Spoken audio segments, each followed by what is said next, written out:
Surprise എന്ന് പറഞ്ഞാല് ഇതൊക്കെയാണ് കേട്ടോ സർപ്രൈസ്. വീഡിയോ കണ്ടോക്കി.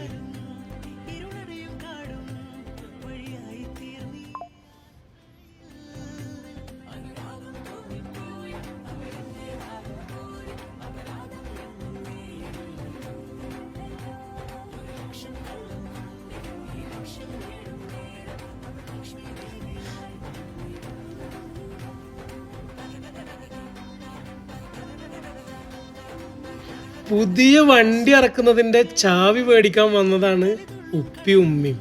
അവിടേക്ക് മകൻ സർപ്രൈസ് ആയിട്ട് വന്നിക്കാണ്. ആ ഉമ്മാന്റെ സന്തോഷം ഒന്ന് നോക്കി വെക്കാം. പുതിയ വണ്ടിന്റെ ചാവി മേടിക്കാൻ വന്നപ്പോഴൊന്നും ഉമ്മാന്റെ മുഖത്ത് ഇത്ര സന്തോഷം കണ്ടില്ല. മകനെ കണ്ടപ്പോഴുള്ള ആ സന്തോഷം. സർപ്രൈസ് എന്ന് പറഞ്ഞാലേ ഇതാണ് കേട്ടോ സർപ്രൈസ്. അത് കൊടുക്കുകയാണെങ്കിൽ നമ്മുടെ ഉമ്മാക്കും വാപ്പാക്കും കൊടുക്കണം. കണ്ടിരുന്ന ഞമ്മക്ക് തന്നെ അറിയാതെ കണ്ണിൽ വെള്ളം നിറഞ്ഞു.